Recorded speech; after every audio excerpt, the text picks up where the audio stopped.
Pain మన బాడీలో ఉంది అంటే your body is telling you that is the first sign that something is wrong.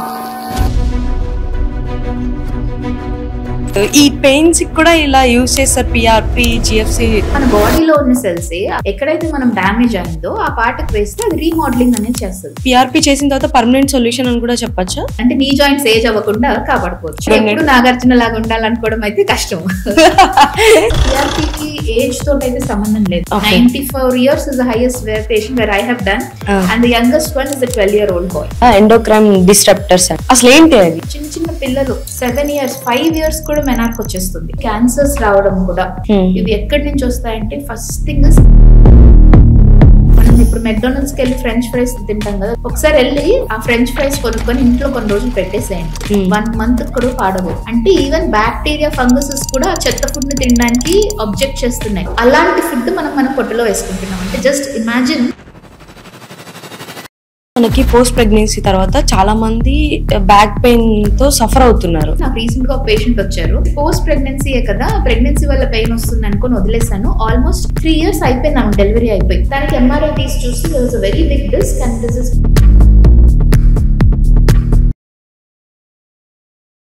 So hi అందరికి నమస్తే, నేను మీ Jyothi Chowdary. Welcome to doctors desk. ఈరోజు మనతో ఒక స్పెషల్ గెస్ట్ ఉన్నారనమాట. సో ఈ మధ్యకాలంలో చాలామందికి యంగర్ జనరేషన్లో నీ పెయిన్స్ రావడం కానీ, బ్యాక్ పెయిన్స్ రావడం కానీ, సో దేని రీజన్తో బ్యాక్ పెయిన్స్, నీ పెయిన్స్ ఈ జనరేషన్లో వస్తున్నాయి మనకి ఎవరికి అర్థం కావట్లేదు. అంటే ఫుడ్ వలన, లేకపోతే జిమ్ వర్కౌట్ మనం ప్రాపర్గా చేయకపోవడం వలన, లేకపోతే వర్క్ అంటే మనం సిట్టింగ్ పొజిషన్ బాగాలేకనా, ఇవన్నీ మనకు అర్థం కావట్లేదు. దేనికి ఈ జనరేషన్లో మనకి నీ పెయిన్స్ కానీ బ్యాక్ పెయిన్స్ వస్తున్నాయి, ఇవన్నీ క్లియర్ చేయడానికి ఈరోజు మనతో డాక్టర్ కార్తిక గారు ఉన్నారు. సో హాయ్ కార్తిక గారు. హాయ్, ఎలా ఉన్నారు? ఐఎమ్ వెరీ గుడ్ అండి. How about you? Yeah cool. ఈరోజు మిమ్మల్ని చూసాక చాలా కూల్గా ఉంది. సో పెయిన్ క్లినిక్ అంటే ఏంటి అసలు? పెయిన్ క్లినిక్ అనేది యూజువలీ మనకి ఎప్పుడైనా సరే అందరికీ ఒక స్టమక్ పెయిన్ వచ్చింది, ఒక బ్యాక్ పెయిన్ వచ్చింది, ఏదైనా పెయిన్ వస్తే జనరల్గా ఇదివరకు ఉండే డాక్టర్స్ ఒక జనరల్ ఫిజిషియన్, లేదా స్టమక్ పెయిన్ వస్తే ఒక గ్యాస్ట్రెంట్రాలజిస్ట్ను, బ్యాక్ పెయిన్ వస్తే ఆర్థోపెడిషియన్ను, ఇలా డిఫరెంట్ స్పెషాలిటీస్ ఉండేవి, అలా కలిసేవారు. బట్ బేసిక్లీ పెయిన్ స్పెషాలిటీ అనేది ఇంకా చాలా మందికి అవేర్నెస్ లేదు.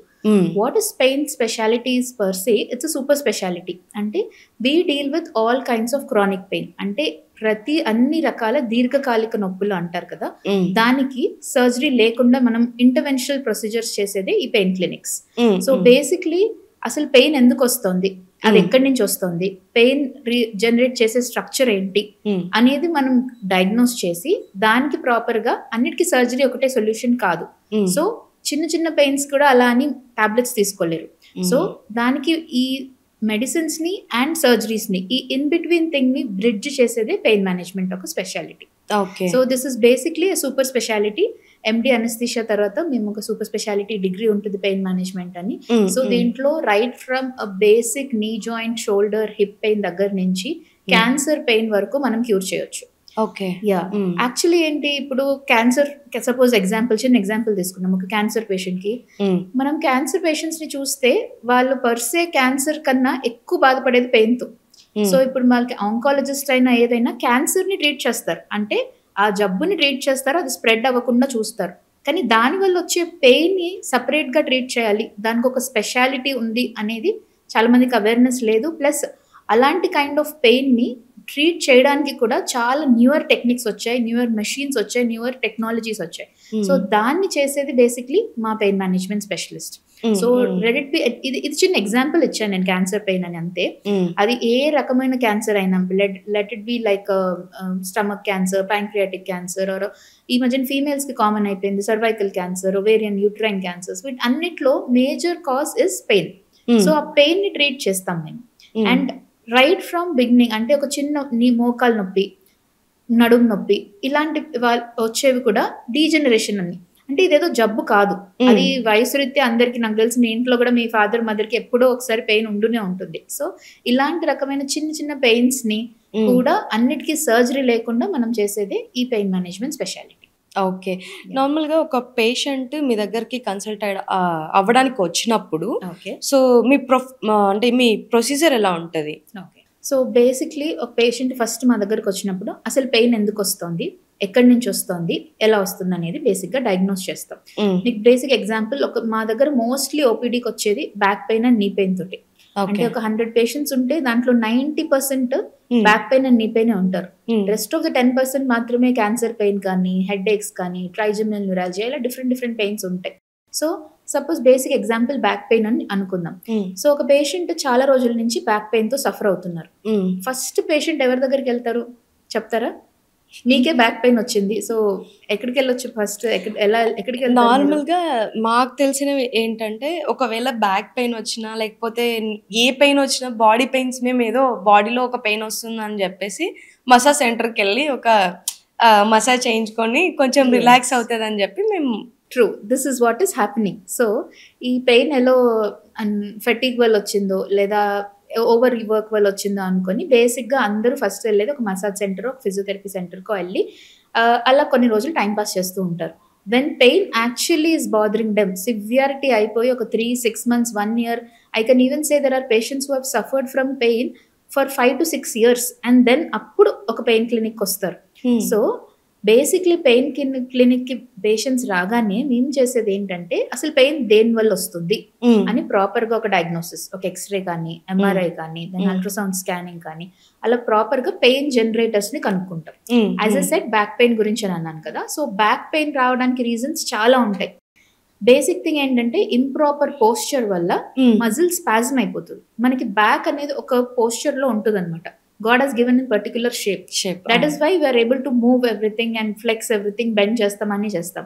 ఆ పర్టికులర్ షేప్ ని మనం ఎప్పుడైతే యాజ్ ఐటీ ప్రొఫెషనల్స్ రోబోట్స్ లాగా కూర్చొని 24/7 కంప్యూటర్ ముందు ఉంటున్నామో, ఆ షేప్ అనేది మారిపోతుంది. సో దానివల్ల మస్క్యులర్ స్పాజమ్ వచ్చేస్తుంది. So that is the first cause of back pain. That is mainly muscular, అంటే దాన్ని మయోఫేషియల్ పెయిన్స్ అంటారు. దీనికి పోస్చర్ కరెక్షన్స్ కానీ అండ్ ప్రాపర్ ఫిజియోథెరపీ ఎక్సర్సైజెస్ కానీ బేసిక్ థింగ్స్ అవాయిడ్ చేస్తాం. నెక్స్ట్ ఏంటంటే డిస్క్ ప్రొలాప్స్. కామన్ మ్యాన్ లాంగ్వేజ్లో సయాటికా అని అంటారు. మీరే వినుంటారు, సయాటికా ఉంది, నాకు ఎప్పుడైనా బ్యాక్ పెయిన్ ఉందంటే అన్న సయాటికా ఉంది అని అనేస్తారు. ఏమి తెలియని వాళ్ళు కూడా అంటారు. సో అలా కాదు. సయాటికా అనేది ఏంటంటే ఒక డిస్క్ ప్రొలాప్స్, ఒక 2 bones between every bone middle లో ఒక సాఫ్ట్ స్ట్రక్చర్ డిస్క్. అందరూ అంటే నాకు డిస్క్ ప్రాబ్లం అని చెప్పి చెప్తుంటారు. సో ఆ డిస్క్ అనేది ఏంటంటే 2 bones మిడిల్ లో ఉంటుంది. ఎవ్రీ లెవెల్లో నుంచి మన వర్టిబ్రే ఎవ్రీ లెవెల్ నుంచి ఒక నరం అనేది బయటకు వస్తుంది.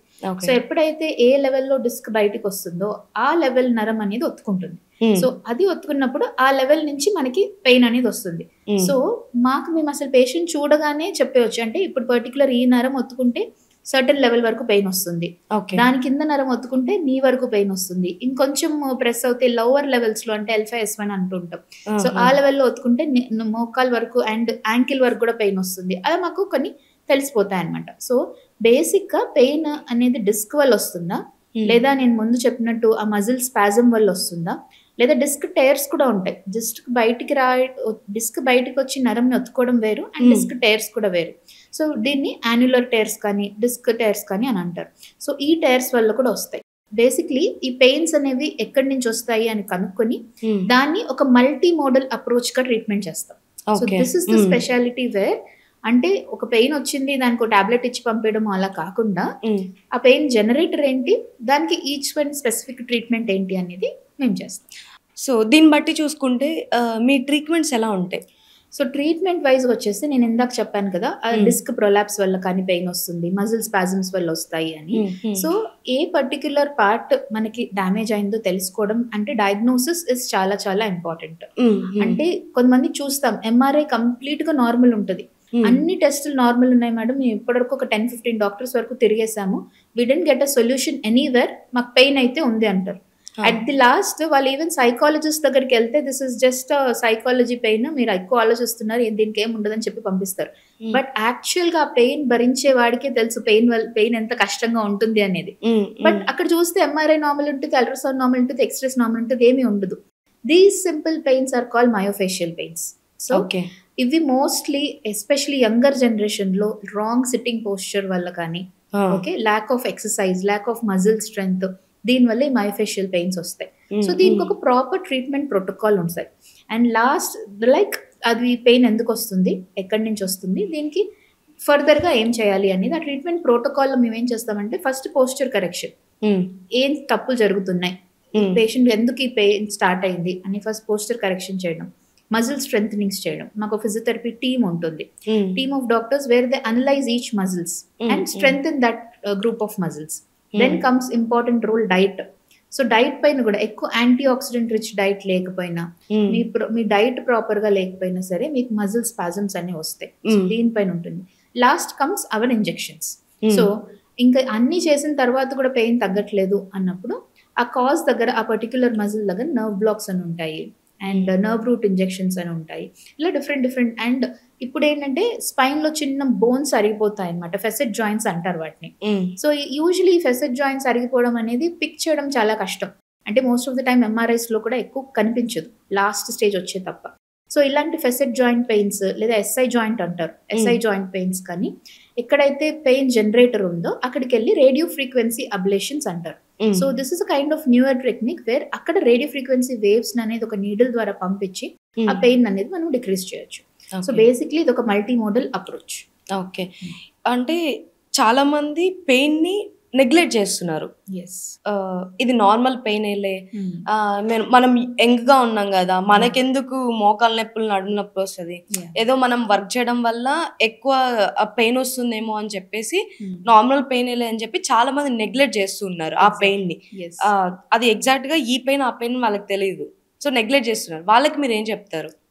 Any pain in the body, ఒక పెయిన్ మన బాడీలో ఉంది అంటే your body is telling you that is the first sign that something is wrong.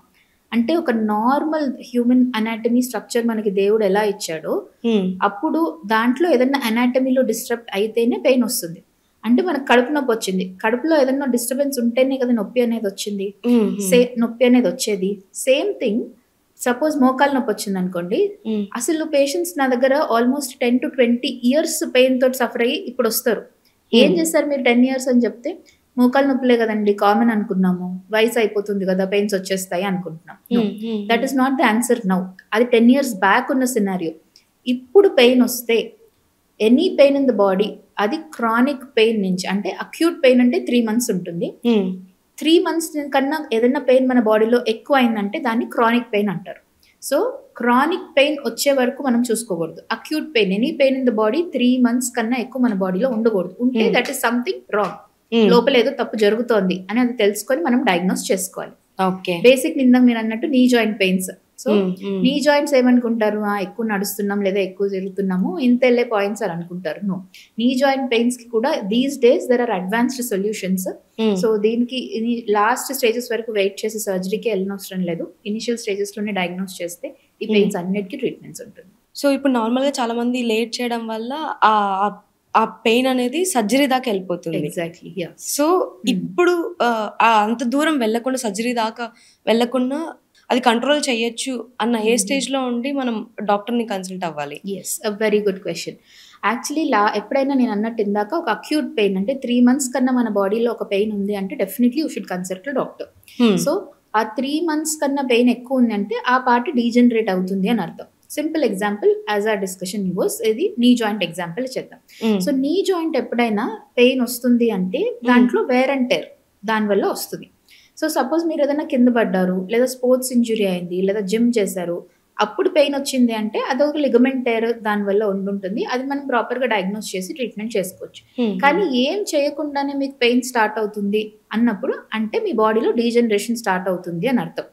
Okay, so ఈ డీజనరేషన్ ఏ స్టేజ్ వరకు ఉంది అని మనం డయాగ్నోస్ చేసుకోవాలి. సో నీ జాయింట్స్కి వస్తే ఏంటంటే 4 stages ఉంటాయి, grade 1, 2, 3, 4 అంటారు. సో లాస్ట్ స్టేజ్ grade 4 అనేది సర్జరీ. అంటే నీ జాయింట్ లో ఉన్న గుజ్జు కార్టిలేజ్ అనేది కంప్లీట్ గా అరిగిపోతుంది. సో ఇలా 2 bones వచ్చేసి దాన్ని రబ్ అవుతాయి అనమాట. దాంట్లో అసలు గుజ్జే ఉండదు. సో దాంట్లో ఉన్న ఒక కుషన్ లాంటి soft gel like material complete గా పోతుంది. సో ఆ బోన్స్ రబ్ అవ్వడం వల్ల సివియర్ పెయిన్ వస్తుంది. దానికి ఇంకా ఫైనల్ సొల్యూషన్ సర్జరీ. కానీ అది లాస్ట్ స్టేజ్. ఇనిషియల్ స్టేజెస్ లో ఏంటి, కొంచెం గుజ్జు అనేది మనకి తగ్గుతుంది. సో ఆ స్టేజ్ లో grade 2, grade 3 ఉన్నప్పుడే కనుక మనం ఇప్పుడున్న అడ్వాన్స్డ్ ట్రీట్మెంట్స్ లైక్ పిఆర్పి ఉన్నాయి, స్టెమ్ సెల్ థెరపీ ఉన్నాయి, రేడియో ఫ్రీక్వెన్సీ అబ్లేషన్ అంటారు. సో ఈ ట్రీట్మెంట్స్ వల్ల ఏంటంటే కార్టిలేజ్ రీమోడలింగ్ అనేది అవుతుంది. సో ఈ 2nd stage, 3rd stage లోనే మనం పిఆర్పి థెరపీ, దీన్ని ప్లేట్లెట్ రిచ్ ప్లాస్మా అని అంటారు. ఆర్ ఇప్పుడు దీనికన్నా కొంచెం అడ్వాన్స్డ్ జిఎఫ్సి అని అంటారు. So okay. మీరు హెయిర్ కి స్కిన్ కి వినే ఉంటారు జిఎఫ్సి యాక్చువల్లీ థెరపీ నాకు అని. ఇందాక నుంచి అదే డౌట్. నార్మల్‌గా పీఆర్‌పీ అన్నా, జీఎఫ్సీ అన్నా గూడా మనకి హెయిర్‌కి Yeah. ఎక్కువ యూజ్ చేస్తున్నారు. ఓకే. బట్ ఈ పెయిన్స్‌కి కూడా ఇలా యూజ్ చేస్తారు. PRP, జీఎఫ్సీ exactly. యూజ్ చేస్తారని మాకు తెలీదు. ఇప్పుడు అదే క్వెషన్ నేను అడగబోతున్నా. ఓకే. సో ఏంటంటే ఇది చాలా అంటే యూజువల్లీ సెలబ్రిటీస్ చేసుకుంటారు కాబట్టి అండ్ దిస్ ఇస్ కాస్మెటిక్ కాబట్టి పీఆర్పీ అనేది హెయిర్ కి ఫేస్ కి చాలా అవేర్నెస్ ఉంది. But same PRP the concept is the same. అంటే ఏంటి, అది రీజనరేట్ అండ్ రీమోడల్ చేస్తుంది.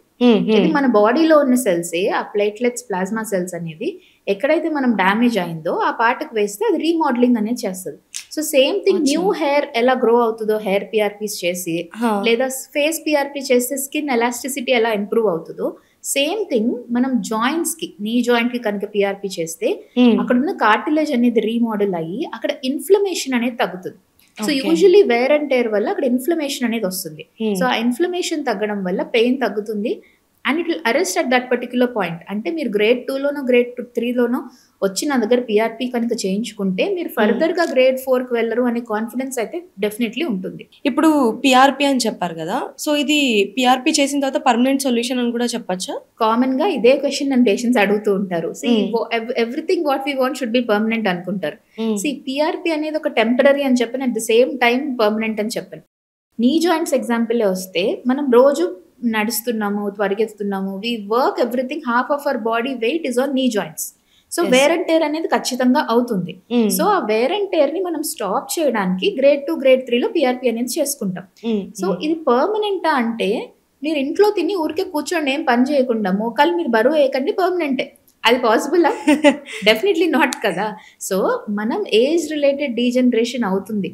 మనం as we get older white hair వచ్చేస్తుంది, స్కిన్ ముడతలు పడిపోతాయి. మరి ఇవన్నీ పర్మనెంట్ కాదన్నప్పుడు నీ జాయింట్ ఎందుకు ఇది పర్మనెంట్ అని అనుకుంటారు. సో ఇలానే చాలా మంది అనుకుని ఏంటంటే పిఆర్పీ పర్మనెంట్ కాదేమో ఇంకెందుకు చేయించుకొని అని అనుకుంటారు. Because that is foolishness. ఏదన్నా ఒక ట్రీట్మెంట్ ఆ పర్టికులర్ టైంలో మనం ప్రివెంట్ చేసుకోగలుగుతున్నాం అంటే మనం ఇంకా వర్సన్ స్టేజ్ వెళ్లకుండా ప్రివెంట్ చేసుకుంటున్నాం. So that is definitely long lasting అని చెప్పొచ్చు. ఓకే, దీనికి మెయింటెనెన్స్ సెషన్స్ ఉంటాయి. Every 6-7 years or 10 years or 5 years కి యూజువలీ మళ్ళీ చేయించుకుంటే ఆ రీమోడలింగ్ గ్రోత్ ఆఫ్ సెల్స్ అనేది బెటర్ గా ఉంటుంది. But it will arrest that stage at that particular point. అంటే ఇంకా మనము చెప్పాలంటే ఇంకా ఓల్డ్ అవ్వకుండా అంటే నీ జాయింట్స్ ఏజ్ అవ్వకుండా కాపాడుకోవచ్చు. ఓకే, అన్నిటికీ ఏజ్ అంతేగాని ఎప్పుడు నాగార్జున లాగా ఉండాలనుకోవడం అయితే కష్టం. So same thing, same concept for hair and face. So hair కి కూడా మనం ఆ పర్టికులర్ పాయింట్ లో హెయిర్ లాస్ అనేది తగ్గుతుంది పిఆర్పీస్ చేసినప్పుడు. అండ్ అప్పుడు చేసినప్పుడు మన స్కిన్ ఎలాస్టిసిటీస్ అనేది పెరుగుతుంది. కానీ దానికి మెయింటెనెన్స్ సెషన్ చేసుకుంటూ దానికి అడిక్వేట్ గా ఓన్లీ పిఆర్పీ కాకుండా that is where we intervene. అంటే యాజ్ పెయిన్ స్పెషలిస్ట్ మా రోల్ ఏంటి అంటే not just giving PRP and leaving it off, no, మనం లైఫ్ స్టైల్ మోడిఫికేషన్ చేయాలి. అది చాలా చాలా ఇంపార్టెంట్. నేను పిఆర్పీ చేసుకున్నాను, నాకు నొప్పి తగ్గిపోయింది, ఇష్టం ఉన్నట్టు తింటాను, ఇష్టం ఉన్నట్టు పని చేసుకుంటా అంటే కుదరదు. Your weight management, your optimal BMI is very important. So మీరు you are in the BMI of normal range, మీ మోకాల్లో ఎంత, suppose we are around 60 kgs, 1/4 of the body weight మోకాళ్ళే పడుతుంది. సో ఎవ్రీ మనం ఒక 60 నుంచి ఒక 10 kgs పెరిగామనుకోండి, 40 టైమ్ అంటే 4 times ద ఎక్స్ట్రా వెయిట్ మోకాల మీద పడుతుంది. అంత డిఫరెన్స్ ఉంటుంది. 1 kg పెరిగితే 4 kgల వెయిట్ మోకాల మీద పడుతుంది. సో డీజనరేషన్ అనేది ఇంకా ఎక్కువ అయిపోతుంది. That is why we stress on mostly lifestyle management and weight management. ఇవన్నీ కనుక ప్రాపర్ గా చేసుకుంటే yes definitely PRP is the game changer. ఒక 10-15 years తర్వాత అసలు ఎవరు మోకాల్ సర్జరీకి వెళ్లకుండా మనం కాపాడుకోవచ్చు. ఓకే, సో ఇప్పుడు మనం పిఆర్పీ తీసుకుంటే 60sలో ఉన్న వాళ్ళకి అండ్ ఇప్పుడు 28-30sలో ఉన్న వాళ్ళకి, సో వీళ్ళిద్దరిని ఎట్లా మీరు కన్సిడర్ చేసి ఎవరికి పిఆర్పీ ఇవ్వాలి, ఎవరికి సర్జరీ ప్రొసీజర్కి తీసుకెళ్లాలని ఎలా డిసైడ్ చేస్తారు మీరు? So this is not basically ఏజ్తో కాదు ఇది. సో ఈ జనరేషన్లో ఈ కరెంట్ సినారియోలో ఏమవుతుందంటే ఇదివరకు మేము పేషెంట్స్ చూస్తే 60-70 years దాటిన తర్వాత సర్జరీ స్టేజ్ అనేది వస్తారు, అంటే గ్రేడ్ 3 గ్రేడ్ 4లో వస్తారు. ఇప్పుడు ఈ జనరేషన్లో ఆల్మోస్ట్ 30-35 క్రాస్ అవ్వగానే గ్రేడ్ 2 వచ్చేస్తున్నారు. అంటే మోకాలు అనేది ఫాస్ట్గా అరిగిపోతుంది. సో ఎప్పుడైతే మీకు పెయిన్ రాకపోయినా సరే ఒక 30-35-40 yearsకి మనం రెగ్యులర్గా హెల్త్ చెకప్స్ ఎలా చేయించుకుంటామో అలా బేసిక్ నీ జాయింట్ ఎక్స్రే అనేది కూడా ఇప్పుడు హెల్త్ చెకప్లో ఇంక్లూడ్ చేస్తున్నాం. To know what is your stage of knee joint. అలా చేసి మీరు ఫ్యూచర్ లో అంటే this is more of prevention, this is going to be the future. Prevent చేయడానికి ఈ పిఆర్పీస్ కనుక ఎర్లీ స్టేజెస్ చేస్తే మీరు ఇంకా అరిగిపోకుండా ఉంటాయి. అండ్ కంప్లీట్ గా ఆ స్టేజ్ కి మనం ఎర్లీగా రాకుండా ఉంటాం. అంటే 50s లో 60s లోనే మనం నీ రీప్లేస్మెంట్ స్టేజ్ కి రాకుండా అట్లీస్ట్ మనం పోస్ట్ పోన్ చేయగలుగుతాం, డిలే చేయగలుగుతాం. 70-80 years వరకు కూడా మన మోకాలు బాగుండేలాగా. So this is more of prevention than cure. ఇది ఇంకా చాలా రీసెర్చ్ అవుతుంది పిఆర్పి మీద. అండ్ చాలా రీసెంట్ ఆర్టికల్స్ కూడా పబ్లిష్ అయ్యాయి దట్ పిఆర్పి వల్ల కార్టిలేజ్ రీమోడలింగ్ అవుతుంది. సో దీన్ని ప్రివెన్షన్ కి కూడా మనం చేసుకోవాలి. అంటే ఏదైనా ఒక డిజీజ్ వచ్చాక ట్రీట్మెంట్ చేసుకోవడం అనేది క్యూరేటివ్ ట్రీట్మెంట్ అంటారు. అంటే నీకు ఇప్పుడు నొప్పి వచ్చింది, నువ్వు వచ్చి ట్రీట్మెంట్ చేయించుకో, దాన్ని క్యూరేటివ్ ట్రీట్మెంట్ అంటారు. నొప్పి రాకుండా ముందు కూడా నువ్వు అది డయాగ్నోస్ చేసుకొని కనుక ట్రీట్మెంట్స్ చేసుకుంటే ఫ్యూచర్ లో ఇంకా చాలా బాగుంటారు, ఆ పెయిన్స్ అసలు రాకుండా. ఓకే, ముసలవ్వకుండా. ఎగ్జాక్ట్లీ. ఆ ఏజ్ వాళ్ళకి మీరు అంటే సర్జరీ ప్రిఫర్ చేస్తారా లేదంటే పిఆర్పి ప్రిఫర్ చేస్తారా ఓకే క్యూర్ చేయడానికి? సో ఇదేంటంటే లాస్ట్ స్టేజెస్ కంప్లీట్ గా అరిగిపోయిన తర్వాత surgery some times is only solution. ఎందుకంటే పిఆర్పి అంటే ఏంటంటే అక్కడ సమ్ అమౌంట్ ఆఫ్ కార్టిలేజ్ ఉండాలి. అంటే గ్రేడ్ 3 లో ఉంటే దాంట్లో మనం సెల్స్ వేస్తే మనం చాలా మంచిగా రీజనరేట్ అనేది అవుతుంది. కంప్లీట్ లాస్ట్ స్టేజెస్ లో వస్తే గనక అప్పుడు surgery is only option. But some times ఒక 70, 80, 90 years వాళ్ళు ఉంటారు. ఓకే, వాళ్ళకి యూజువలీ ఆ ఏజ్ కి వచ్చిన తర్వాత హార్ట్ ప్రాబ్లమ్స్ అనేవి వస్తాయి, షుగర్ వస్తుంది, డయాబెటీస్ వస్తుంది, హైపర్ టెన్షన్ వస్తుంది, ఇలా మల్టిపుల్ కోమార్బిడిటీస్ అనేవి వస్తాయి. Those patients will not be fit for surgery. అంటే వాళ్ళ సర్జరీ చేయలేని పరిస్థితి ఉంటుంది. అలా అని కెన్ వి టెల్ మీరు నొప్పితో బతకండి, సర్జరీ చేయలేం చెప్పలేం కదా. So that is where this PRP come into role. So we can give a better quality of life to them. అంటే కంప్లీట్ గా రివర్సల్ అనేది చేయలేము, బట్ ఈ పిఆర్పి తోటి వాళ్ళకి కొంచెం క్వాలిటీ ఆఫ్ లైఫ్ పెంచి ఆ పెయిన్ అనేది రెడ్యూస్ చేయవచ్చు. సో పిఆర్పికి ఏజ్ తోటి అయితే సంబంధం లేదు.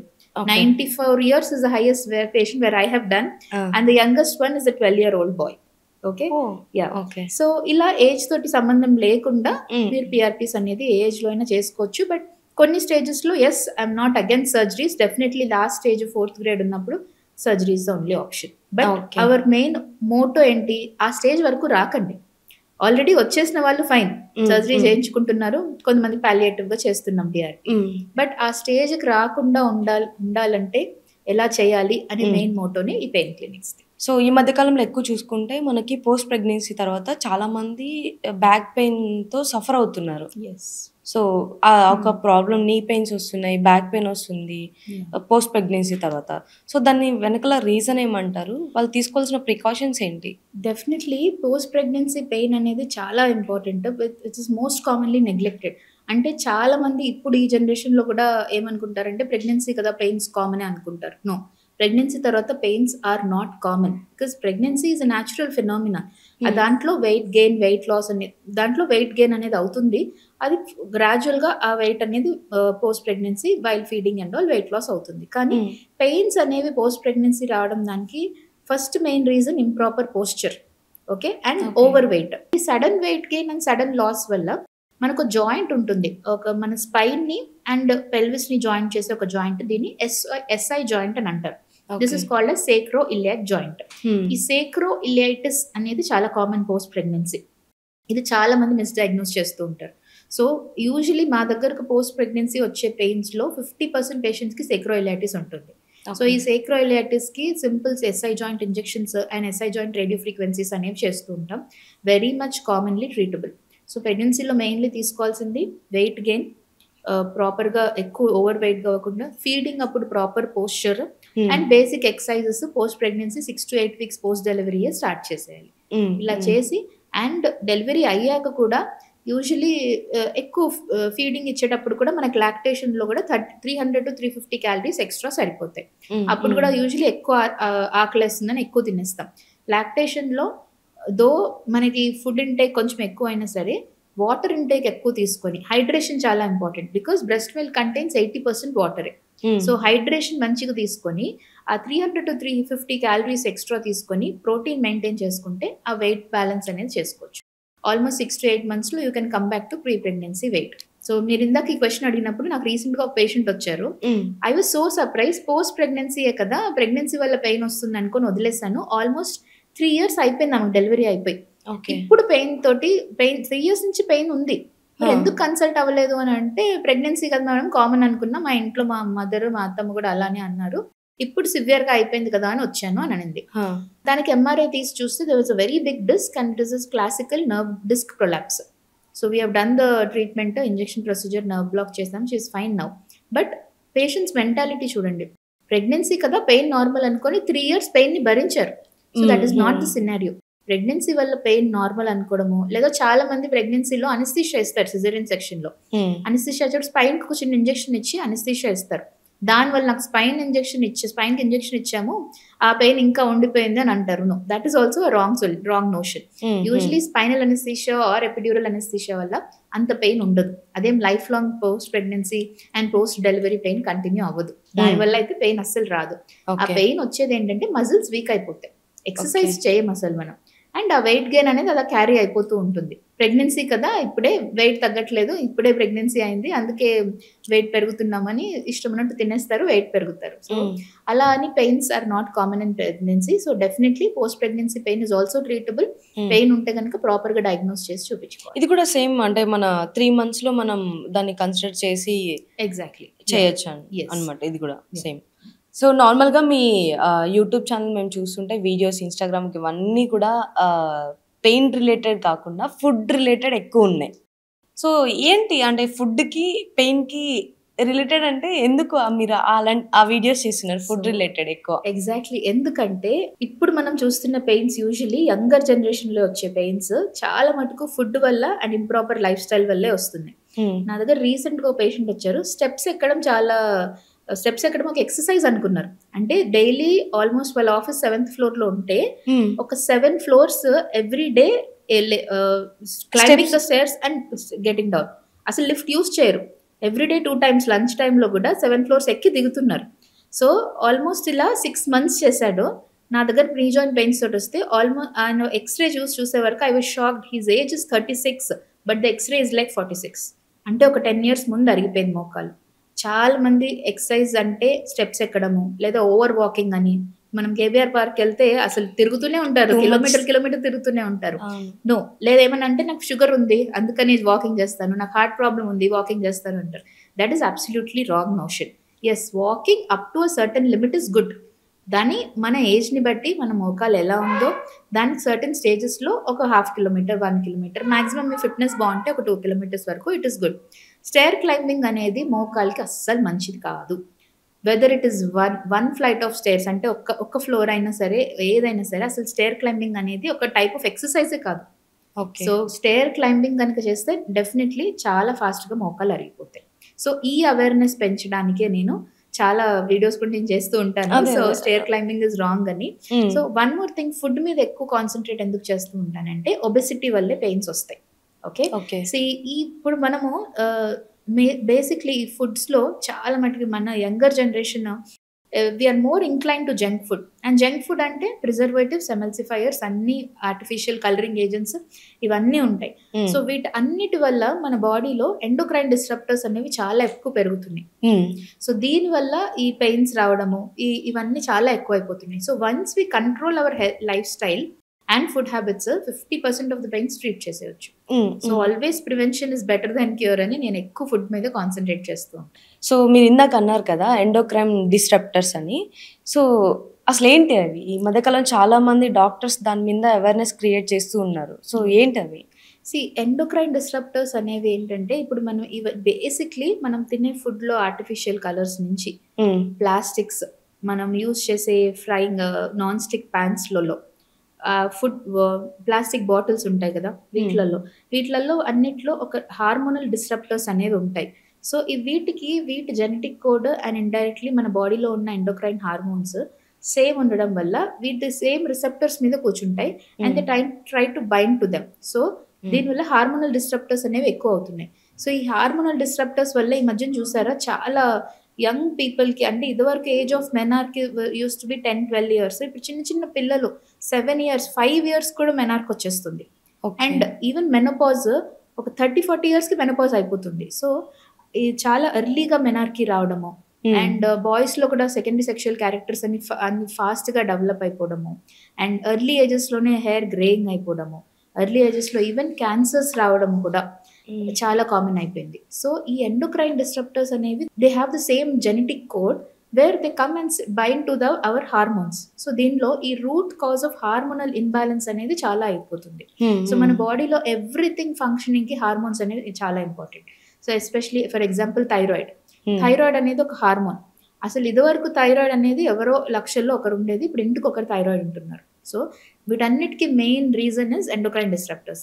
ఇవి ఎక్కడి నుంచి వస్తాయంటే first thing is artificial food colourings వల్ల, ఫ్లేవరింగ్ ఏజెంట్స్, ప్రిజర్వేటివ్స్ వల్ల, plastics, especially plastic canned foods తినడము, ఫ్రోజన్ ఫుడ్స్ తినడము, ఈవెన్ ప్లాస్టిక్స్ వాటర్ బాటిల్స్లో ఎక్కువ సేపు ఆ వాటర్ ప్లాస్టిక్స్లో ఉండడం కదా వల్ల there was a recent study where micro plastics అనేవి మన బ్లడ్ స్ట్రీమ్లో ఉన్నాయి. అంటే ఈవెన్ మన బ్లడ్ టెస్ట్ చేస్తే దాంట్లో ప్లాస్టిక్స్ ఉంటున్నాయి. అంత కామన్ అయిపోయాయి ప్లాస్టిక్స్ మన డైలీ లైఫ్లో. తినే ఫుడ్ దగ్గర నుంచి ఆ జంక్ ఫుడ్ తినే ఆ ప్లాస్టిక్ ప్లేట్స్లలో, వాటర్ తాగడం ప్లాస్టిక్ వాటర్ బాటిల్స్లో, దీనివల్ల అసలు మన ప్లాస్టిక్ వచ్చి మన బ్లడ్లో కూర్చుంది. దీన్ని మైక్రో ప్లాస్టిక్స్ అంటారు. ఈ micro plastics are running in our blood stream more than the permitted levels. So ఒక రీసెంట్ స్టడీ కూడా జరిగింది దీనివల్ల. సో ఈ చిన్న లైఫ్ స్టైల్, ఈ ప్లాస్టిక్స్ బాటిల్స్ యూజ్ చేయకుండా steel bottles copper bottles use చేయడం, నాన్ స్టిక్ ప్యాన్స్, ఆ నాన్ స్టిక్ ఆ కోటింగ్ టెఫ్లాన్ కోటింగ్ అనేస్తారు అండ్ ఇయర్స్ టుగెదర్ అదే ప్యాన్స్ యూజ్ చేస్తూ ఉంటారు. ఆ కోటింగ్ పోయి దాంట్లో ఉన్న కెమికల్స్ అన్ని మన ఫుడ్లో దిగుతాయి. సో ఈ కుకింగ్ అండ్ ఇవన్నీ చాలా ఇంపార్టెంట్. కుకింగ్ యుటెన్సిల్స్ చాలా important. So we have to go back to the era where they have cooked in the clay pots or iron pots. These are best and healthiest. Okay, ఈ plastics అనేవి కానీ non stick cookware అనేవి కానీ అస్సలు use చేయకూడదు. అంటే ఎక్కడి నుంచి చేంజ్ చేస్తే బాగుంటుంది అని అంటారు? సో డెఫినెట్లీ ఈ చేంజ్ అనేది మన ఇంట్లో స్టార్ట్ అవ్వాలి ఫస్ట్. మన కిచెన్ లో మనం యూజ్ చేసే యుటెన్సిల్స్ దగ్గర నుంచి ద వే వి కుక్, దాంట్లో ఎంతో ఆర్టిఫిషియల్ ఫుడ్ దాంట్లో యూజ్ చేసే ఫుడ్ కలరింగ్ ఏజెంట్స్ నుంచి, మనం యూజ్ చేసే సాల్ట్, షుగర్స్ నుంచి మనం పిల్లలకి పెట్టే ఫుడ్ దాకా చాలా చేంజెస్ రావాలి. That is the only reason why I stress upon so much upon food అని ఎప్పుడు నా ఛానల్లో కూడా చాలా అవేర్నెస్ పెంచుతూ ఉంటాను. అసలు 5 years వచ్చే వరకు మీ పిల్లల్ని సూపర్ మార్కెట్ తీసుకెళ్ళకండి. సూపర్ మార్కెట్లో మనం చూస్తే ఒక రో అంతా అన్హెల్దీ ఫుడ్సే ఉంటుంది అండ్ యూ హెవ్ సీన్ అది చాలా కలర్ఫుల్గా ఉంటాయి. అది పిల్లలు తొందరగా వెళ్ళి అక్కడ అట్రాక్ట్ అయ్యి పికప్ చేసుకోవడానికి. సో ఈవెన్ బిస్కెట్స్ నుంచి చాక్లెట్స్ అండ్ ఈ ఓరియో అంటారు. ఓకే, అసలు 5 years వరకు ఓరియో తినని పిల్లలు ఉండరు ఎవరింట్లో. ఖచ్చితంగా అంత ఫేమస్. ఎంత మనకు సూపర్ మార్కెట్స్ అట్రాక్ట్ చేస్తాయంటే బిల్డింగ్ దగ్గర నిల్చుంటాం కదా ఎక్కువసేపు, అక్కడ కూడా పక్కన ఓరియో పెడతారు. సరే పిల్లలు ఏడిస్తే తీసి అది ఇస్తారని చెప్పేసి. సో ఇంత ఈ మార్కెటింగ్ స్ట్రాటజీస్ కంతా మనము అట్రాక్ట్ అయిపోకుండా basically what I tell is అసలు మీ పిల్లల్ని 5 years వచ్చే వరకు సూపర్ మార్కెట్స్ కానీ షాపింగ్ మాల్స్ కి కానీ అసలు తీసుకెళ్ళకండి. They should not know what are all this అనేది. That root level, that education should come right from the home and the school లెవెల్లో కూడా స్కూల్లో అసలు కంప్లీట్గా బ్యాన్ చేసేయాలి. The principals teachers they should encourage to get home food. ఒక chips packet కానీ, chocolate కానీ, ఈవెన్ బిస్కెట్. ఒక చిన్న ఎగ్జాంపుల్ చెప్తా. మనం ఇంట్లో ఎప్పుడైనా కుకీస్ బేక్ చేసుకుంటాం కదా, మాక్సిమం షెల్ఫ్ లైఫ్ ఎంత ఉంటాయి? ఒక 1 week, maximum 3 to 4 days, maximum 1 week ఉంటాయి మంచి ఎయిర్ టైట్ కంటైనర్లో స్టోర్ చేస్తాం. మరి మనం వెళ్ళి ఒక కుకీ షాప్లో మనం వెళ్ళి కుకీస్ కొనుక్కుంటే ఆల్మోస్ట్ దాని షెల్ఫ్ లైఫ్ 2 to 3 months ఉంటాయి. అంటే just imagine what kind of preservatives they are using in that. And every biscuit is mislabel. పైనేమో మల్టీగ్రెయిన్ అంటారు లేదా వీట్ బిస్కెట్స్ అంటారు. దాని బ్యాక్ సైడ్ తీసి చూస్తే 50% విల్ బి మైదా. దాన్ని పాష్ గా రిఫైన్డ్ వీట్ ఫ్లోర్ అని పెట్టుకుంటారు. సో దాని కింద చూస్తే ఎన్నో ఎమల్సిఫైయర్స్, ఆ కోడ్స్ కూడా ఉంటాయి. అవి కూడా మనకు అసలు అర్థం కాదు. ఈ 1114 అని, ఈ 182 అని ఏమేమో కోడ్స్ ఉంటాయి. అండ్ ఎస్పెషలీ ఇండియాలో చాలా మటుకు ఈ emulsifier and food colouring agents యూరోప్లో బ్యాన్ అయినవి కూడా ఇంకా ఇండియాలో చాలా major and big companies are using. I don't want to name the companies, but still those big and so called famous brand companies are also using the food colors and emulsifiers which are banned in other countries. So this is the state of affairs in India. So idedo manam fight chesi, yes definitely government has to take an action on this, but government action తీసుకొని వీటన్నిటికీ wait చేయకుండా first as a parent, as a common man start at your level. ఇంట్లో పిల్లలకి biscuit ఇవ్వకండి. ఎందుకు ఇవ్వను? ఏముంటుంది ఒక బిస్కెట్లో? మంచిగా రాగి జావ చేసి పెట్టండి, రాగితో ఒక దోశ వేసి ఇవ్వండి, మిల్లెట్స్ ఇవ్వండి. ఇంట్లోనే home cooked food, if you want protein makhana ఇవ్వండి, చిప్స్ బదులు మక్కనా ఇవ్వండి. అండ్ ఈ లేస్ ప్యాకెట్స్, లేస్ చిప్స్లో హైలీ ప్రాసెస్డ్, మనం ఇంట్లో చేసుకునే పొటాటో చిప్స్ కన్నా బయట చేసుకునే లేస్ చాలా టేస్టీగా ఉంటాయి. ఎందుకుంటాయి తెలుసా? Right from manufacturing of those potatoes, ఆ పొటాటోస్ షెల్ఫ్ లైఫ్ పెంచడానికి చాలా కెమికల్స్ స్ప్రెడ్ చేస్తారు. So they go and tell to the farmers to use those chemicals. Farmers వాళ్ళకేం తెలుసు, multimillionaire companies come and they fund them, ఇలాంటి అవన్నీ grow చేస్తూ ఉంటున్నారు. సో ఆ పొటాటో గ్రోయింగ్ దగ్గర నుంచి దాని ప్రాసెసింగ్, హై హీట్ ఫ్లేమ్లో దాన్ని బర్న్ చేసి దాన్ని మళ్ళీ దాంట్లో ఫుడ్ కలరింగ్ ఏజెంట్స్ కానీ ఆ ఫ్లేవర్ కోసం మసాలాస్ కానీ యాడ్ చేయడం వల్ల, అండ్ చాలా మటుకు that is why these are very tasty. అందుకే పిల్లలు కూడా తొందరగా అట్రాక్ట్ అవుతారు. మనం ఇప్పుడు మెక్డొనాల్డ్స్కి వెళ్ళి ఫ్రెంచ్ ఫ్రైస్ తింటాం కదా, చాలా టేస్టీగా ఉంటాయి ఇంట్లో చేసిన ఫ్రెంచ్ ఫ్రైస్ కన్నా. ఒకసారి వెళ్ళి ఆ ఫ్రెంచ్ ఫ్రైస్ కొనుక్కొని ఇంట్లో కొన్ని రోజులు పెట్టేసేయండి, జస్ట్ కొంచెం రూమ్ ఎయిర్ టచ్ చేయలేక అంతే, 1 month కూడా పాడవు. అంటే ఈవెన్ బ్యాక్టీరియా ఫంగసెస్ కూడా ఆ చెత్త ఫుడ్ని తినడానికి అబ్జెక్ట్ చేస్తున్నాయి, అవి కూడా రావు. అలాంటి ఫుడ్ మనం పొట్టలో వేసుకుంటున్నాం. అంటే just imagine the kind of food is going into our stomach. So ఈ ఫుడ్ అవేర్నెస్ కనుక లేకపోతే మనం ఫ్యూచర్లో no medicine will work. And ఈ పెయిన్స్ అనే కాదు, pains, joint pains, chronic inflammation, myofascial pains, including క్యాన్సర్స్కి రీజన్ ఉండదు. యూజువలీ క్యాన్సర్స్ ఇదివరకు ఓన్లీ హెరిడిటరీ అండ్ జెనెటిక్ ఉండేది. ఇప్పుడు ఈ ఎండోక్రైన్ డిస్రప్టర్స్ వల్ల without any hereditary or genetic కూడా ఈ cancers are becoming very common. Cancer rate అనేది ఇండియాలో 10 times లాస్ట్ 5 yearsలో పెరిగింది. ఇప్పుడు చాలామంది అంటే వర్కౌట్స్కి వెళ్ళడం, డైట్ చేయడం, సో డైట్ అనేది ఎంతవరకు కరెక్ట్ అంటారు, ఎంతవరకు రాంగ్ అంటారు? మనం ఎప్పుడైనా డైట్ అనేది ఒక పర్టికులర్, మనం డైట్ చేయడం కన్నా లైఫ్ స్టైల్ చేంజ్ చేసుకోవాలి. ఇప్పుడు మీరు డైట్ అంటారు, ఒక 3 months చేస్తారు, 6 months చేస్తారు, తర్వాత అంతే 6 months తర్వాత మరి అదే చెత్త మ్యాగీలు, చెత్త నూడిల్స్లో అవి తింటూ ఉంటారు, రోడ్ సైడ్ బజ్జీస్ అన్ని తింటూ ఉంటారు. That is not diet. Try to change your lifestyle to be healthy. మనం ఏదో 3 months 6 months చేసేసి లైఫ్ లాంగ్ హ్యాపీగా ఉందాం, ఒకటేసారి సడన్ క్రాష్ ఇన్ వెయిట్ అయిపోతే హెల్దీగా ఉంటాం అనుకోద్దు.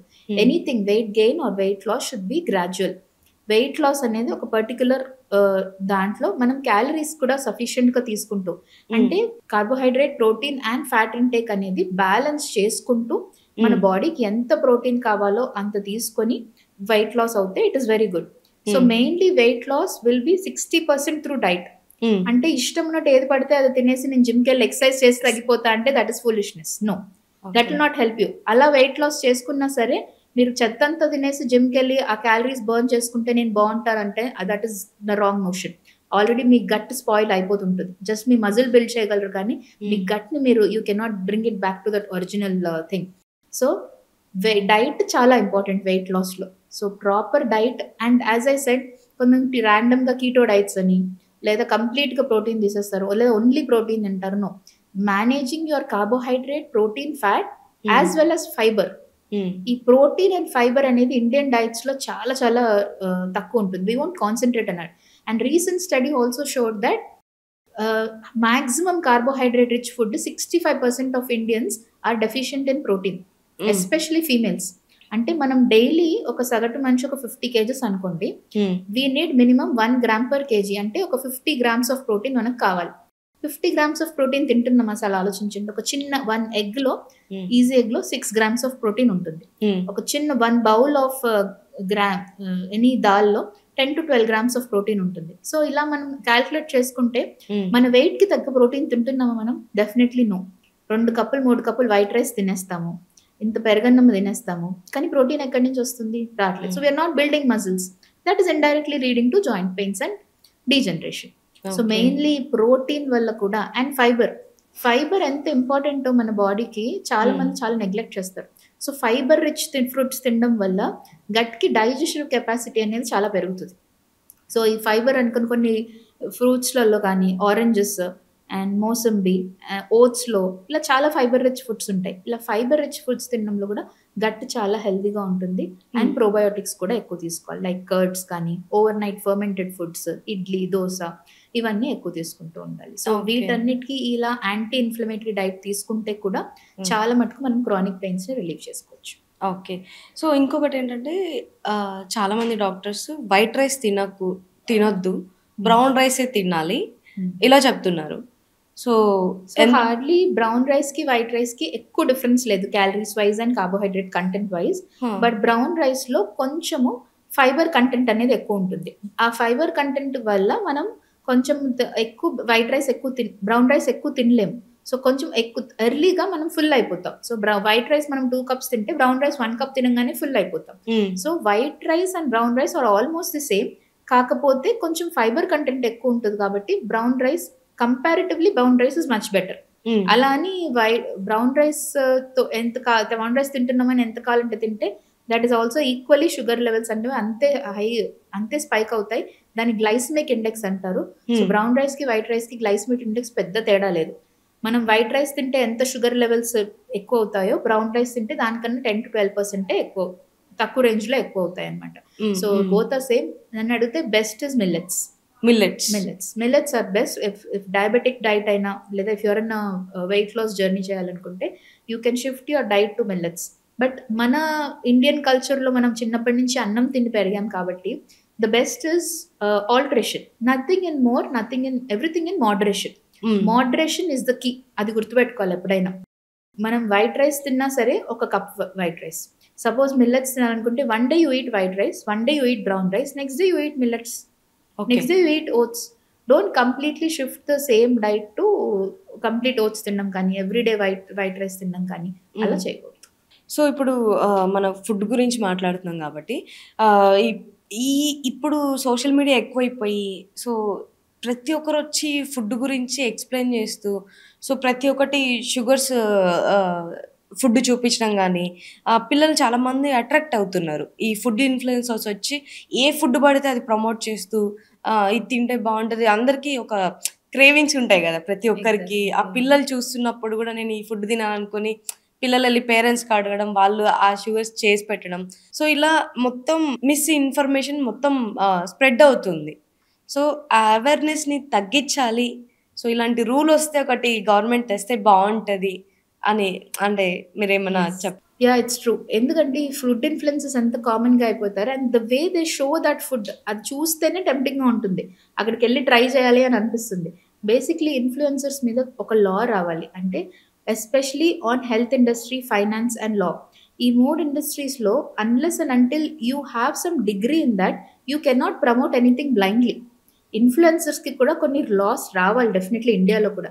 జస్ట్ వెరీ రీసెంట్లీ దిస్ మంతే చైనా ఒక లా రిలీజ్ చేసింది especially on influencers on health and finance and లా.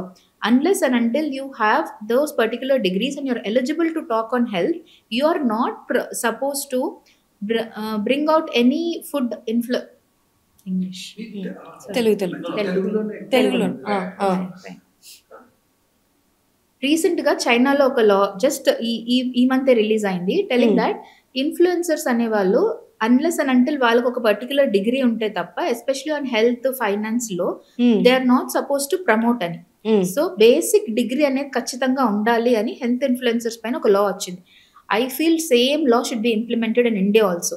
అసలు వాళ్ళకి బేసిక్ నాలెడ్జ్ ఏమీ ఉండదు. సెలబ్రిటీస్ లేదా హెల్త్ ఇన్ఫ్లుయెన్సర్ లేదా ఏదో some serial actors or media some people just because వాళ్ళకి ఏదో ఫుడ్ గురించి కొంచెం బేసిక్ నాలెడ్జ్ ఉన్నంత మాత్రాన వాళ్ళు పర్టికులర్ ఫుడ్ని ప్రమోట్ చేయడము లేదా ప్రమోషన్స్ కోసం వాళ్ళ దగ్గర అమౌంట్ తీసుకొని చేయడము. దీనివల్ల ఏంటంటే what is correct and what is wrong అనేది వీ కెనాట్ జడ్జ్. ఏదైనా సరే ఇన్ఫ్లుయెన్సర్స్ అంటే ఏంటి, వాళ్ళని చాలా మంది పీపుల్ నమ్ముతారు. సో వాళ్ళ ఇన్ఫర్మేషన్ అనేది కరెక్ట్గా ఇవ్వాలి. సో వాళ్ళ ఫీల్డ్లో ఎవరి ఫీల్డ్లో వాళ్ళ ఇన్ఫర్మేషన్ ఇస్తే బాగుంటుంది. సో హెల్త్ గురించి అస్సలు నాలెడ్జ్ లేకుండా ఒక ర్యాండమ్ ఇన్ఫ్లుయెన్సర్ వచ్చి ఒక ర్యాండమ్ ప్రోడక్ట్ని పబ్లిసైజ్ చేయడం వల్ల if it is a wrong thing definitely it will go. Suppose celebrities ఉన్నారు, they will promote all this juices, cool drinks ఇవన్నీ ప్రమోట్ చేస్తారు. డెఫినెట్లీ సెలబ్రిటీస్ ప్రమోట్ చేస్తారు కాబట్టి పీపుల్ అట్రాక్ట్ అయిపోతారు. చిన్నపిల్లలు అడ్వర్టైజ్మెంట్ చేస్తారు కాబట్టి so and so Mahesh Babu, so and so Nagarjuna, so and so Samantha promote చేస్తున్నారు, సో మేము కూడా తాగుతాము అని అనొచ్చు, వాళ్ళు అట్రాక్ట్ అయిపోవచ్చు. బట్ వాళ్ళకి ఇప్పుడు ఎలా రావాలి అంటే రూల్స్, మీకు unless suppose as a doctor నాకు హెల్త్ గురించి అవేర్నెస్ ఉంది, సో హెల్త్ గురించి అయినా ఒక ప్రోడక్ట్ గురించి అయినా చెప్పాలి అంటే బేసిక్ డిగ్రీ ఉండాలి అనే లాస్ ఇంప్లిమెంట్ చేయాలి. ఇది రావాలి, కానీ మన ఇండియాలో మన గవర్నమెంట్లో ఎన్ని రోజులకి వస్తుందో మనం చెప్పలేము. But as a common man నేను చెప్పేది ఏంటంటే ఏదో గవర్నమెంట్ ఇన్ఫ్లుయెన్స్ చేయాలి, గవర్నమెంట్ వచ్చి లాస్ చేయాలి అని మనం వెయిట్ చేయకుండా ఏదో ఇన్‌ఫ్లుయెన్సర్స్ చెప్పేసారు కదా అని ఆ పర్టిక్యులర్ ఫుడ్‌ని తినేయకుండా దాన్ని బ్యాక్‌గ్రౌండ్ చెక్ అనేది చేసుకోవాలి. అది ఎంత healthy? Is that product true or not? అనేది మనం గాని, మనం పిల్లలకి పెట్టే ముందు గాని దాని బేసిక్ బ్యాక్‌గ్రౌండ్ చెక్ చేసుకొని ఆ ప్రొడక్ట్‌ని కన్జంప్షన్ అనేది మనం చేసుకోవాలనండి. ఫుడ్ రీల్స్ అంటే చాలు. అంటే ఆ మిలియన్స్‌లో వ్యూవర్‌షిప్ వ్యూస్ ఎట్లుంటదంటే వస్తాయి. మిలియన్స్‌లో ఉంటుంది ఆ వ్యూవర్‌షిప్. యెస్. సో, అది చూసి అందరూ టెంప్ట్ అంటే నేను ఒక ఫుడ్‌దే చెప్తున్నా ఒక చిన్నది. ఒక ఫుడ్ నాకు గూడా అట్లా తినాలనిపించి వేరే వాళ్ళు ఫుడ్ ఇన్‌ఫ్లుయెన్సర్ ఇట్లనే ప్రమోట్ చేస్తే అది చూసి నేను నా ఫ్రెండ్‌కి షేర్ చేస్తే మనిద్దరం ఇక్కడెళ్లి తిందాం అని చెప్పి ఒకరోజు వన్ డే మేమిద్దరం ఎళ్లి తిన్నాం అక్కడ. సేమ్ వీళ్ళేది చెప్పారో అక్కడ 1% గూడా లేదు. 1% గూడా లేదు. అసలు అది చూసి మనోళ్ళు ఎగబడిపోయి ఆ రోజు రియలైజ్ అయ్యాను నేను. అంటే మనకు చూస్తే గాని మనకు తెలవదు గదా! ఆ ఫుడ్ అలా ఉంటది, ఇలా ఉంటది అని చెప్పి. సో, ఓవర్‌గా అయిపోయింది. అన్‌హెల్తీ అవును. యెస్. సో, ఇంకొక పాయింట్ ఏంటంటే పాత జనరేషన్‌లో ఫుడ్డు కరెక్ట్ టైంకి ఒక టైమింగ్ ఉండేది. ఎర్లీ మార్నింగ్ 7:30-8:00 తినేవాళ్ళు.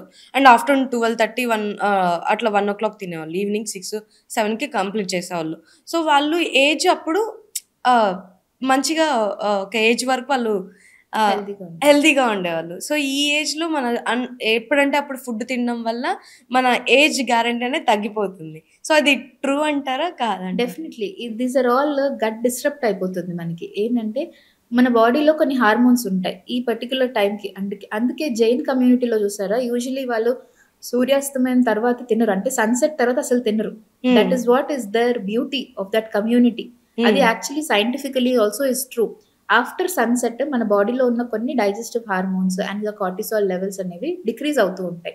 సో, అప్పుడు డైజెషన్ అనేది ప్రాపర్‌గా ఉండదు. That is the time where the body rests. So, మీ పొద్దున్నుంచి మీరు ఈవినింగ్ వరకు మీరు చేసే పని మీరు గట్‌కిచ్చిన ఫుడ్‌ని డైజెస్ట్ చేసుకోవాలి అంటే దానికి ఒక 10-12 అవర్స్ గ్యాప్ కావాలి. ఏ టైం పడితే ఆ టైం తింటే మన బాడీ ఆ పర్టిక్యులర్ హార్మోన్స్ ఆ పర్టిక్యులర్ టైంకి రిలీజ్ చేయవు. సో, దీనివల్ల ఈ గట్ ఇష్యూస్ రావడం గానీ, ఈ హార్మోనల్ ఇంబాలెన్సెస్ రావడం గానీ చాలా ఎక్కువైపోతున్నాయి. Definitely this was very particular. అంటే మనం ఏ టైంకి బ్రేక్‌ఫాస్ట్ చేయాలి బిఫోర్ 9:00 ఆ టైంకి ఆ పర్టిక్యులర్ హార్మోన్స్ అనేవి ఉంటాయి. దాంతో 4-5 hours gap afternoon. Evening cortisol levels ఎక్కువైతాయి. Then at evening before 7:00 dinner చేయడం. ఇది చాలా ఈ టైమింగ్ అనేది కూడా చాలా ఇంపార్టెంట్. దీనివల్ల ఏంటంటే ఫ్యూచర్‌లో గట్ ఇష్యూస్ రాకుండా, గ్యాస్ట్రైటిస్ రాకుండా అండ్ డైజెస్టివ్ ఇష్యూస్, కాన్‌స్టిపేషన్ ఇవన్నీ చాలా ఎక్కువైపోయాయి. Definitely eating food at the right time is definitely helpful. So, మీరు ఆల్రెడీ ఫుడ్ అవేర్‌నెస్ కోసం అందరూ చేంజ్ అవ్వాలి, లైఫ్ స్టైల్ చేంజ్ అవ్వాలని ఒక మోటోతో మీరు వీడియోస్ చేస్తున్నారు. సో, ఆ వీడియోస్ అంటే చాలామంది చూస్తూనే ఉన్నారు. సో, ఎవరైనా చేంజ్ అయ్యాను అన్న మీ దాకొచ్చిందేమన్నా? చాలా అండి. దట్స్ స్టోరీస్ వాట్ ఏదైనా? Is actually keeps me motivating to go head. అంటే నాకున్న ఈ బిజీ షెడ్యూల్‌లో కూడా ఎవ్రీడే వీడియోస్ చేసి ఫుడ్ అవేర్‌నెస్ పెంచాలి అనే నా motivation are my subscribers and my followers. Usually నాకు ఎవ్రీ డే అట్‌లీస్ట్ 1 పేషెంట్ వచ్చి అలా చెప్తూ ఉంటారు. మేడం మీ వీడియోస్ చూసే మేము చేంజ్ అయ్యామని. కానీ నాకు టచ్ అయ్యి నేను చాలా ఇది చేశాను. ఒక 60 ఇయర్ ఓల్డ్ ఫీమేల్ నీ పెయిన్స్‌తో వచ్చారు నా దగ్గరికి. She used to drink tea for 7 times a day నమ్మకపోతే. పొద్దున్న లేవగానే టీ, బ్రేక్‌ఫాస్ట్ చేశాక టీ, మళ్ళీ మిడిల్‌లో ఆ గ్యాప్‌లో టైమ్ ఉంటే టీ, అన్నం తిన్నాక tea, evening tea. Almost 5-7 times tea తాగేదంట. లేకపోతే ఏ పాయింట్ ఆఫ్ టైమ్‌లో ఆ బ్రేక్ ఇచ్చినా టీ తాగకపోయినా హెడేక్ వచ్చేసేదంట. జస్ట్ అది చాలా ట్రై చేసింది. వాళ్ళ ఇంట్లో వాళ్ళు చాలా చెప్పారు. She couldn't resist. నేను టీ తాగొద్దు ఎర్లీ మార్నింగ్ లేవగానే అని ఒక చిన్న వీడియో చేశాను. చేశారా? అవును. అది చూడగానే ఐ డోంట్ నో దానికి ఏమనిపించిందో టీ కంప్లీట్‌గా మానేసింది. నా వీడియో చూసి తను మానేయంగానే వాళ్ళ కూతురు, వాళ్ళ సన్ అందరూ నా దగ్గరకొచ్చి they were really very happy. Madam మేము 30 ఇయర్స్ నుంచి చేయలేకపోయిన పని మీరు ఒక వీడియోతో చేసేసారు. ఎందుకు మీరు నచ్చారంట మా మదర్‌కి the way you told and everything and ఇంత మేము చెప్తుంటే తనకు అర్థం కాలేదు. సో, కంప్లీట్‌గా టీ మానేసింది. వి ఆర్ వెరీ హ్యాపీ అని చెప్పారు. That actually made my day. అదొక ఇన్సిడెంట్. ఇంకొకటి జస్ట్ రీసెంట్‌లీ 2 డేస్ బ్యాక్ ఏమైందంటే వాళ్ళ సన్‌ని తీసుకొనొచ్చింది. ఒక 25 ఇయర్స్ ఫీమేల్ బ్యాక్ పెయిన్‌తో వచ్చింది నా దగ్గరికి. తన son is just 6 years old. Second స్టాండర్డ్‌లో ఉన్నారు. Then he came and told me madam మీ వీడియోస్ చూసాక నేను బయట చిప్స్ ప్యాకెట్ తినను, మ్యాగీ తినను, అసలు జంక్ ఫుడ్డే అడగను అని ఆ 6 ఇయర్ ఓల్డ్ బాయ్ చెప్పాడు. ఈ 3 చెప్పడం కాకుండా what he said to me is madam స్కూల్‌లో పోస్చర్‌గా బ్యాక్ పెయిన్ రాకుండా ఉండాలంటే ఎలా కూర్చోవాలో కూడా నేను మీ వీడియోస్ చూసి నేర్చుకున్నాను అని అన్నాడు. I really felt awesome. అసలు అంత చిన్న బాబు కూడా గ్రహించాడు అది ఎలా ఎందుకు పెయిన్స్ వస్తున్నాయని గ్రహించి he change that life style. వాళ్ళ మదర్ చెప్తుంది, మేడం మేము బయటికి వెళ్తే అసలు అడగడు. సో అండ్ సో వేద పెయిన్ క్లినిక్ మేడం నన్ను వేద పెయిన్ క్లినిక్ మేడం అంటారంట. నా పేరు కూడా తెలియదు బాబుకి, కానీ వేద పెయిన్ క్లినిక్ మేడం అంటాడంట. వేద పెయిన్ క్లినిక్ మేడం చెప్పింది నేను అసలు చిప్స్ అని. ఆ డే నుంచి ది స్టార్టెడ్ ఫాలోయింగ్ మీ. అసలు ఒక చిప్స్ ప్యాకెట్ కూడా అడగడంట. సో దీస్ టూ ఇలా చాలా స్టోరీస్ ఉన్నాయి, బట్ వీళ్ళిద్దరూ మాత్రం నాకు చాలా స్పెషల్. ఓకే, మీరు ఇందాక చెప్పినట్టు మైగ్రేన్ టీ, కొంతమందికి టీ తాగకపోతే హెడేక్ ఎక్కువైపోతుంది. సో డిఫరెన్స్ ఏంటి మైగ్రేన్కి లేకపోతే నార్మల్ హెడేక్ వస్తుంది కదా, వీటి రెండింటికి డిఫరెన్స్ ఏంటి? అంటే హెడేక్ వచ్చినప్పుడు కొంతమందికి బ్యాక్ నెక్ పెయిన్ వస్తుంటది మైగ్రేన్ వల్ల. అంటే నాకు మైగ్రేన్ ఇష్యూ ఉంది, సో అంటే బై బర్త్ నుంచి మైగ్రేన్ ఇష్యూ ఉంది. సో అప్పుడు నాకు ఆ పెయిన్ వచ్చినప్పుడల్లా నెక్ పెయిన్ వస్తుంది ఎక్కువ, నెక్ మీద ఎఫెక్ట్ అవుతుంది ఆ పెయిన్ అనేది. సో నేను చాలా దగ్గర కన్సల్ట్ అయినప్పుడు అంటే ఆ పెయిన్ కి అసలు సొల్యూషనే లేదు అని చెప్పారు. సో మేము కూడా ఇంకా లైట్ తీసుకున్నాము. సో ఇప్పుడు ఏమన్నా అడ్వాన్స్ టెక్నాలజీ ఏమన్నా వచ్చిందా మైగ్రేన్ కి? డెఫినెట్లీ హెడేక్స్ అనేది హ్యూజ్ వాస్ట్ టాపిక్ అనేది. హెడేక్స్ రావడానికి రీజన్స్ చాలా ఉంటాయి, and every headache now is treatable. So most commonly మనం చూసేది నెక్ పెయిన్ స్పాండిలైటిస్ అంటాం. సో సర్వైకల్ స్పాండిలైటిస్ వల్ల కూడా హెడేక్స్ వస్తాయి. సో నెక్ పెయిన్కి సర్వైకల్ స్పాండిలైటిస్కి మనం నెక్లో చిన్న చిన్న నర్వ్ రూట్ బ్లాక్స్ ఉంటాయి, నెక్ ఇంజెక్షన్స్ అనేది చేస్తాం. And mainly classical migraine headache అంటే ఓన్లీ వన్ సైడ్ రావడము, అది మీరు తల కొట్టుకునేలాగా ఉండడము, only one side headache. And migraine with aura అంటారు. అంటే సడన్గా ఏదైనా లైట్ చూసినా, సడన్గా డార్క్ ఏరియా నుంచి లైట్ ఏరియాకి వెళ్ళినా, లేదా టైంకి తినకపోయినా, ఇవి కొన్ని ఆరా ఉంటుంది. ఆ టైంలో కూడా మైగ్రేన్ వస్తుంది. సో వీటికి మేము ఏం చేస్తామంటే ట్రిగరింగ్ ఫ్యాక్టర్స్ ఏవి అనేది కనుక్కొని ఆ ట్రిగరింగ్ ఫ్యాక్టర్స్ ని మాక్సిమం రెడ్యూస్ చేసి, life style and food habits ని రెడ్యూస్ చేసి దీనికి బొటాక్స్ ఇంజెక్షన్స్ అనేవి ఉంటాయి. So botox is something called as botulinum toxin.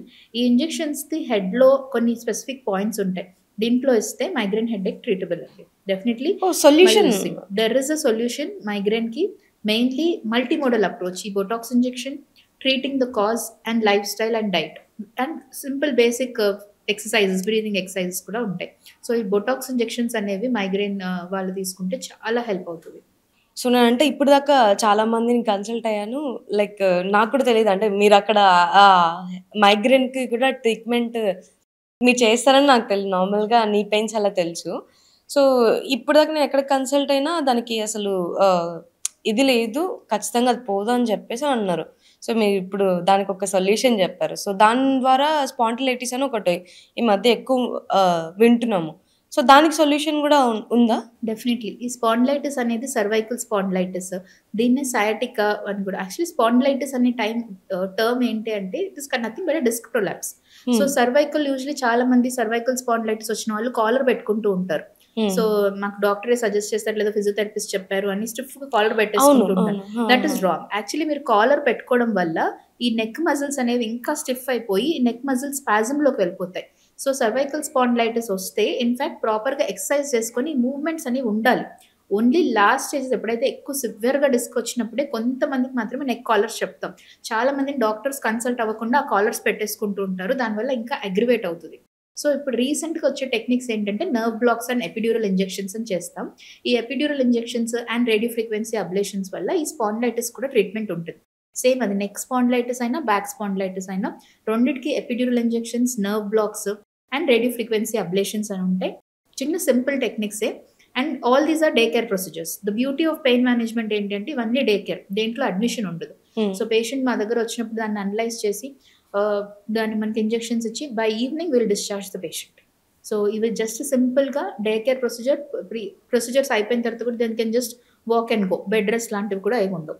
So ఇప్పుడు సర్వైకల్ స్పాండిలైటిస్, లంబార్ స్పాండిలైటిస్ అన్నిటికీ డే కేర్ ప్రొసీజర్స్లో ట్రీట్మెంట్స్ ఉన్నాయి మా పెయిన్ క్లినిక్స్లో.